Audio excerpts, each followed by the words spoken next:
Kita mulai Bu Imas. Ya, monggo. Bentar Bu. Kok di laptop saya belum terlihat ya wajah saya.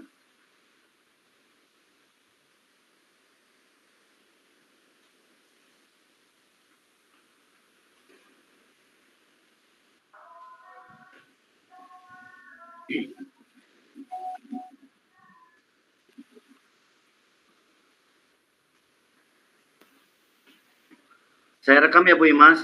Iya, monggo Pak. Bismillahirrahmanirrahim. Allahumma bisa. Amin.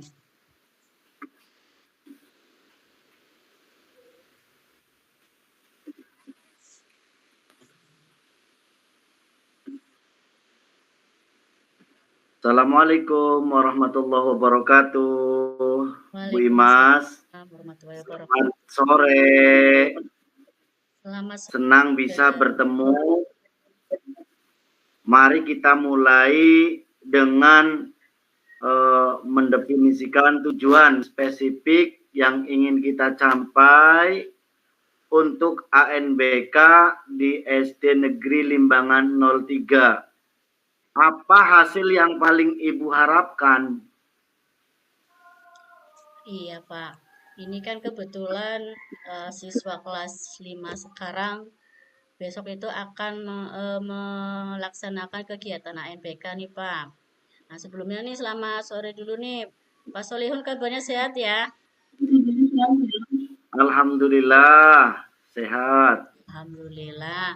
Eh, di sini tuh anak-anak kan besok akan melaksanakan kegiatan NBK. Saya itu berharap sekali semua siswa itu tidak hanya bisa mengoperasikan komputer saja, tetapi mereka juga harapan saya bisa memahami dasar-dasar dari aplikasi yang akan mereka gunakan selama NBK, sehingga mereka itu tidak merasa mereka itu tidak hanya maaf, mereka itu bisa siap dan percaya diri saat melaksanakan ANBK itu, Pak. Itu tujuannya. Oh, itu tujuan yang sangat jelas dan luar biasa. Sekarang mari kita identifikasi tantangan yang Ibu hadapi dari pengamatan Ibu. Apa saja faktor yang menyebabkan siswa mengalami kesulitan, Ibu Imas? Ya, tentunya pasti ada, Pak. Ada banyak kesulitan dari siswa-siswa tersebut. Faktor yang pertama itu siswa itu tidak punya akses komputer di rumah yang membuat mereka itu kurang berlatih karena kan mereka kebanyakan itu hanya berlatih di sekolah karena mereka di rumah tidak punya komputer. Yang kedua, saya perhatikan dari beberapa siswa itu masih merasa canggung atau takut untuk membuat kesalahan atau menggunakan komputer, Pak. Jadi mereka itu takut barangkali nulisnya salah, nanti malah komputer rusak atau bagaimana. Sehingga itu mereka merasa enggan coba.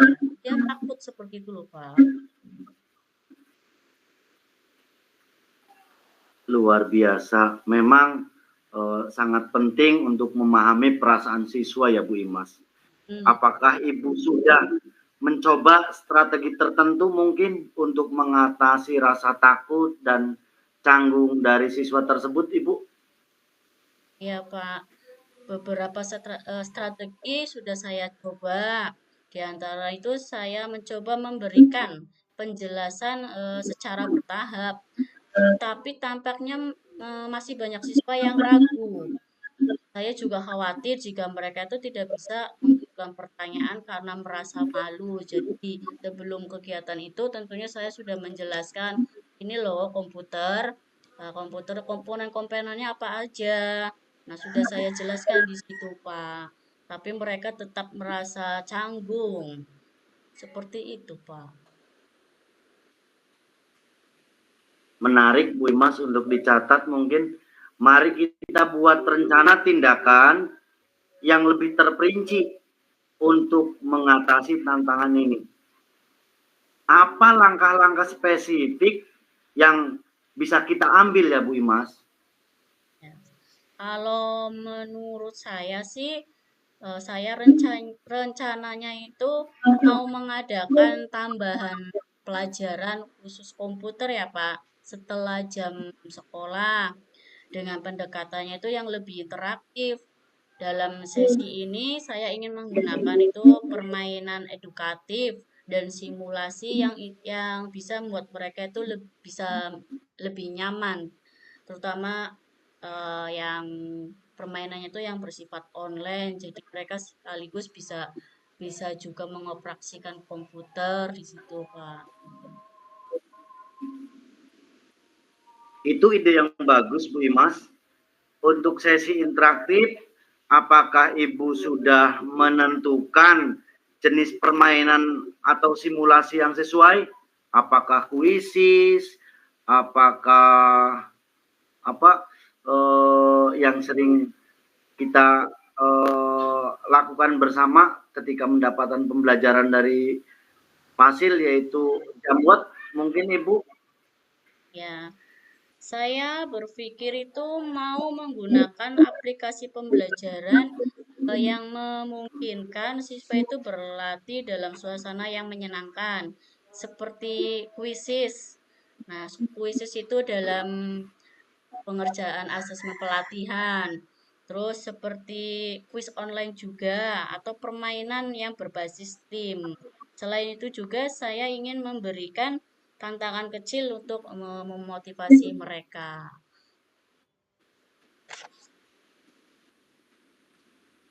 Sangat luar biasa Bu Imas. Itu sangat baik. Mari kita pikirkan juga tentang pelibatan orang tua mungkin Bu Imas. Apa langkah konkret yang bisa Ibu ambil untuk memastikan mereka ini terlibat dalam proses yang akan dilakukan oleh anak Ibu Imas? Ya, tentunya perlu orang tua kita libatkan ya Pak, supaya nantinya bisa lebih mendukung. Di sini tuh kepengennya saya berencana itu mengadakan pertemuan terlebih dahulu dengan orang tua di sekolah, di mana saya itu bisa menjelaskan pentingnya peran orang tua terhadap siswa. Saya juga ingin memberikan mereka itu materi informasi yang berisi panduan menggunakan komputer dan aktivitas yang bisa dilakukan bersama anak-anak. Seperti kurang lebihnya rencananya seperti itu, Pak Solihun.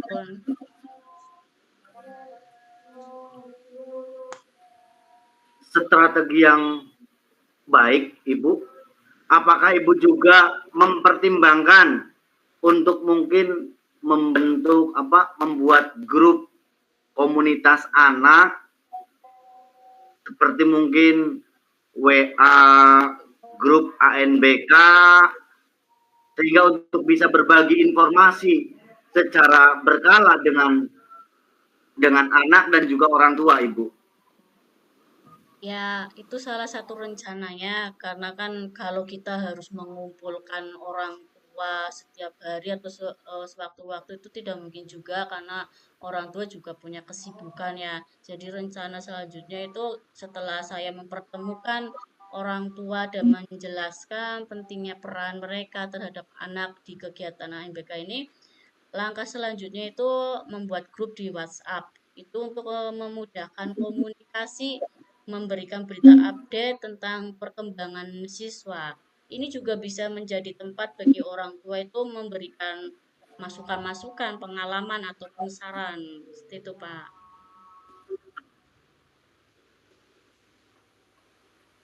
Ya, itu sangat efektif, Bu Imas.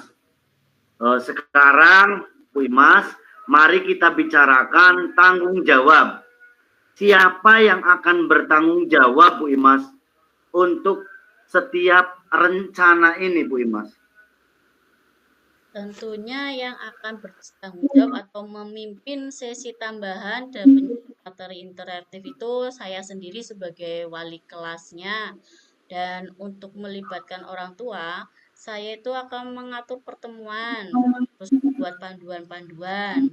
Saya juga akan meminta bantuan dari rekan guru yang lain untuk membantu saya dalam sesi tambahan ini, membantu memonitori kemajuan siswa juga, karena tidak mungkin juga saat AMBK saya berjalan sendiri, pasti saya membutuhkan bantuan dari rekan-rekan, Pak.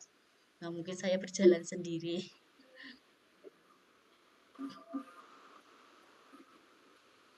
Ya, itu rencana Bu Imas sudah luar biasa, sangat terstruktur dan juga komprehensif, Ibu. Kita juga perlu menyusun cara untuk mengevaluasi perkembangan siswa. Bagaimana jika kita menjadwalkan evaluasi setiap 2 minggu sekali atau mungkin menilai kemajuan siswa mungkin tiap hari 30 menit atau 20 menit lah. Itu bagaimana, Ibu? Itu ide yang bagus banget, Pak. Bagus itu. Jadi kan eh, berarti nanti saya akan menyiapkan rubrik evaluasinya terlebih dahulu untuk mengukur keterampilan komputer siswa. Dengan cara itu, saya bisa mendapatkan umpan balik yang lebih jelas. Nah, ide bagus banget itu, Pak Solihun. Nanti bisa diterapkan. Sempurna sekali, Bu Imas. Luar biasa. Dengan pendekatan ini, saya yakin kita bisa meningkatkan keterampilan siswa. Dan saya sangat antusias untuk melihat perkembangan yang akan terjadi. Terima kasih atas dedikasi dan komitmennya, Bu Imas. Gipa, terima kasih juga buat Pak Solihun.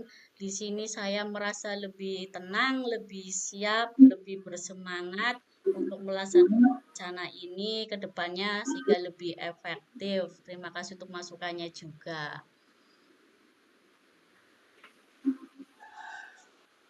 Oke, sekarang gantian Bu Imas mungkin Saya jadi coach ya. sekarang Bu Imas jadi coach. Nggih.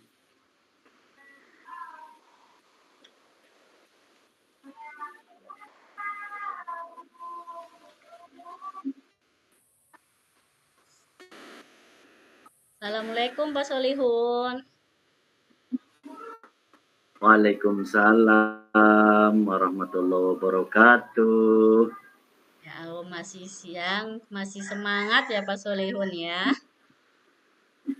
Semangat sekali Bu Imas, apalagi mau ketemu dengan orang-orang hebat di Iya, Iya seperti Bu Imas. sama kita semua orang-orang hebat. Ya, terima kasih Pak Solihun atas waktu yang sudah diberikan. Pada kesempatan kali ini kita akan membahas sesi coaching ya. Mari kita mulai dengan menetapkan tujuannya. Nah, Pak Solihun, apa yang ingin kita capai dalam kegiatan persiapan lomba MAPS ini, terutama di bidang pidato Islami atau Gebsata? Ya, Bu Imas, tujuan utamanya mungkin memastikan ya semua siswa ini siap baik secara teknis maupun mental untuk tampil maksimal dalam lomba meskipun waktu persiapan ini sangat mepet karena kebetulan sekarang kan sedang ada ulangan tengah semester yang sedang berlangsung. Ya, berarti gimana itu siswa benar bukan hanya siswa saja ya, siswa dan guru harus bisa membagi waktu antara latihan MAPSI dan kegiatan UTS ini ya, Pak. Oke, tujuan yang dijelaskan Pak Solihun sudah sangat jelas sekali. Nah, menurut Pak Solihun, mari kita identifikasi dulu tentang tantangannya yang ada. Tentunya ada ya Pak tantangannya ya Pak. Kira-kira apa saja nih faktor spesifik yang membuat siswa itu kesulitan dalam berlatih lomba nih Pak? Iya, betul sekali Ibu Imas. Ya tentunya ada beberapa faktor. Yang pertama, karena sedang berlangsung UTS, jadi fokus siswa terpecah antara belajar untuk UTS dan juga persiapan lomba, yang menyebabkan mereka merasa cemas dan juga tertekan. Yang kedua, mungkin beberapa siswa mengaku tidak merasa cukup percaya diri, Bu Imas, untuk berlatih karena kurangnya pengalaman dalam lomba sebelumnya, Bu. Oh iya iya iya. Ya jadi faktor penyebab utamanya itu mereka cemas dan tertekan karena di mana mereka harus membagi waktu latihan lomba MAPSI. Di situ juga mereka harus belajar karena sedang menghadapi UTS ya Pak ya. Selain itu mereka juga pastinya tidak percaya diri karena mungkin belum pernah ikut lomba atau pertama kalinya ikut lomba. Memang sangat tepat sekali Pak untuk memahami perasaan dan keadaan siswa itu sangat penting. Kita itu harus berpihak pada siswa, harus mengetahui bagaimana kondisi siswa dan keadaannya.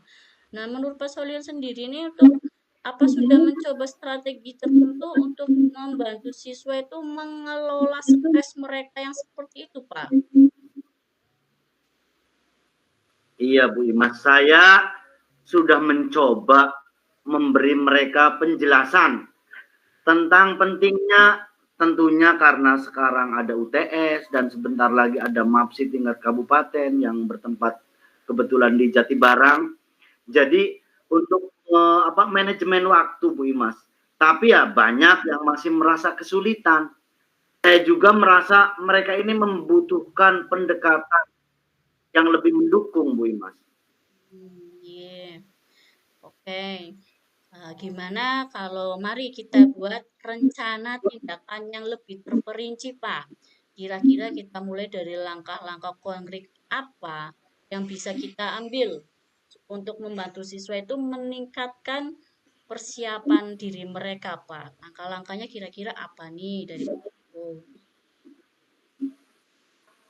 Ya, saya berpikir seperti ini, Bu Imas. Untuk mengadakan sesi latihan intensif di akhir pekan, di mana kita bisa berlatih lebih fokus.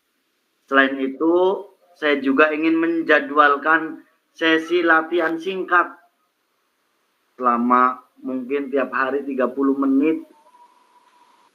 Jadi setelah jam sekolah dengan pembagian materi yang jelas.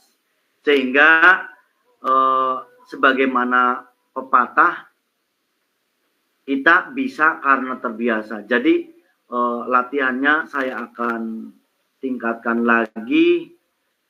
Mungkin ketika anak berlatih, saya akan suruh siswa-siswa yang lain untuk menonton.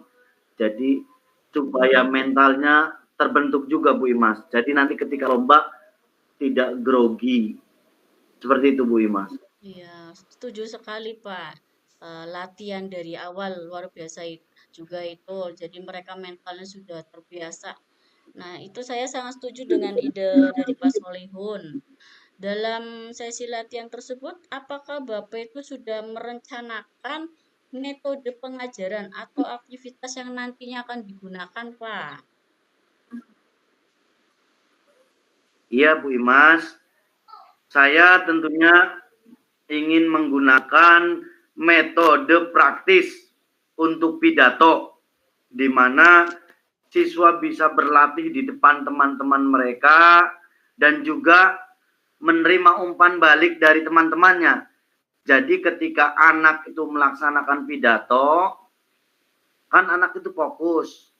Setelah selesai, teman-temannya memberikan umpan balik ke siswa itu, sehingga siswa itu tahu mana kekurangannya dan juga mana kelebihannya. Kekurangannya itu yang akan terus ditingkatkan, kelebihannya mungkin yang itu yang harus dipertahankan, Bu Imas. Iya, sangat baik sekali Pak dari rencana-rencana Pak Solihun tersebut. Nah, menurut Bapak nih, bagaimana dengan cara meningkatkan motivasi siswa agar mereka itu lebih bersemangat lagi berlatih? Apakah ada strategi yang bisa kita terapkan, terutama mereka kan ini sedang melaksanakan dua kegiatan sekaligus. Nah, kira-kira motivasi siswa yang bagaimana yang akan Bapak terapkan? Ya, tentunya kita belajar istilahnya memanusiakan manusia ya Bu Imas. Tidak hanya kita saja yang dewasa. Sementara seperti tadi Bapak fasilitator ketika apa ada sesuatu yang dimunculkan, diberikan suatu penghargaan, itu kan merasa artinya itu nyesplong. Begitu juga siswa Bu Imas.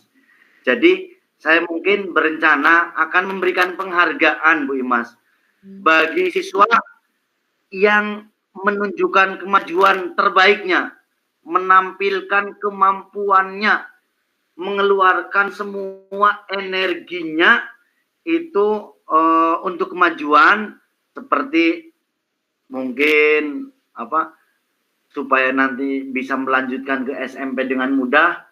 Saya mungkin akan menerbitkan sertifikat ataupun piagam, dan mungkin juga pengakuan di depan siswa-siswa yang lain di dalam kelas, sehingga saya bisa mengadakan motivasi juga untuk siswa-siswa yang lain. Ini loh, ketika bisa tampil maksimal, maka Pak Guru akan memberikan suatu penghargaan berupa sertifikat ataupun piagam prestasi, sehingga ketika mendaftar di SMP itu sertifikat itu jadi bahan pertimbangan sebagai mungkin bisa dari jalur prestasi ataupun dari jalur-jalur yang lainnya, sehingga bisa diterima di SMP yang diinginkan atau bahasa kerennya SMP favorit gitu Bu.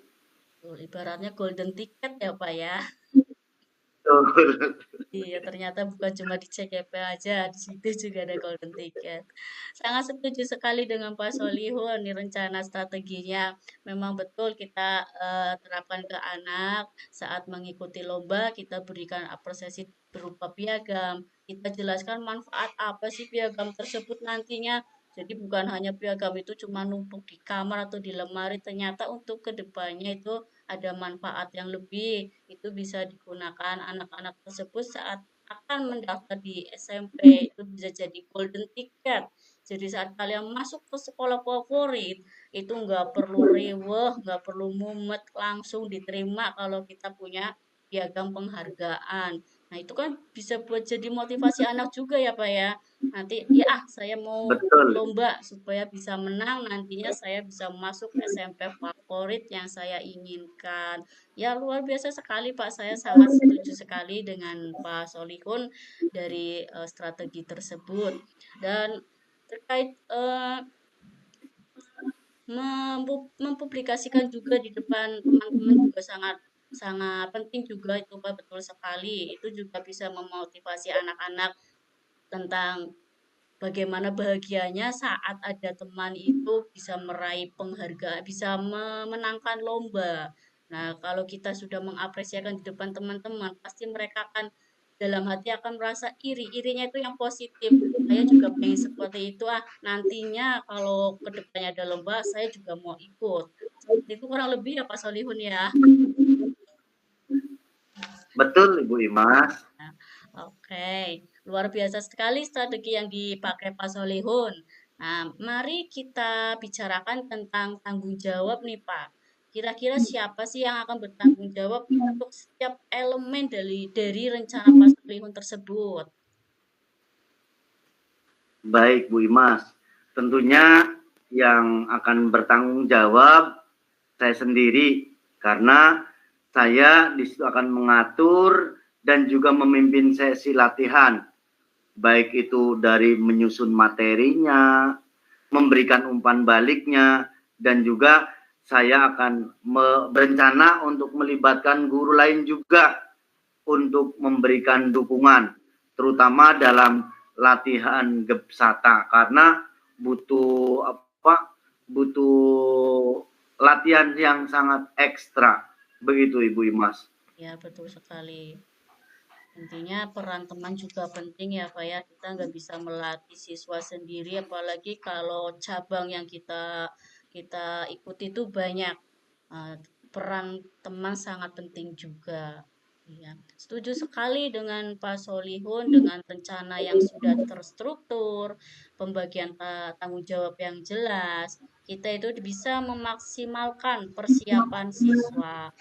Nah, menurut Pak Solihin bagaimana jika kita itu menjadwalkan evaluasi setiap minggu untuk menilai kemajuan mereka, melakukan penyesuaian jika diperlukan. Jadi bisa mengetahui seberapa kemampuan mereka dalam mengikuti lomba MAPSI tersebut. Ya, itu ide yang sangat bagus, Bu Imas. Jadi saya juga akan menyiapkan catatan kemajuan siswa untuk setiap siswa dengan cara mengevaluasi keterampilan mereka baik secara berkala ataupun dapat memberikan umpan balik dengan tepat, begitu Bu Imas. Sempurna sekali Pak. Dengan semua langkah-langkah yang sudah kita capai, tujuan yang sudah Pak Soliun jelaskan. Nah, kita bisa pastikan semua siswa itu merasa didukung, siap untuk melaksanaan lomba MAPSI. Saat pelaksanaan mereka sudah terbiasa dan percaya diri, sehingga bisa berjalan dengan lancar. Ya, terima kasih banyak nih Pak Solihun atas komitmen dan kerjasamanya Pak Solihun. Semoga acara MAPSI tingkat kabupaten nanti bisa berjalan lancar, membuahkan hasil yang maksimal. Amin. Amin. Terima kasih juga Bu Imas. Saya merasa tambah pede ini. Kayak mendapat semangat yang berlipat 1000% dari Bu Imas. Saya merasa lebih percaya diri dan juga termotivasi untuk mempersiapkan siswa menghadapi lomba ini. Semoga kita sebagaimana itu ikan cepat, ikan gerojo, semakin cepat. Semoga kita mendapatkan ridho. Terima kasih Bu Imas dan sehat selalu. Amin ya robbal alamin. Terima kasih juga Pak Solihun untuk coaching kita hari ini. Saya akhiri ya. Wassalamualaikum warahmatullahi wabarakatuh. Waalaikumsalam warahmatullahi wabarakatuh.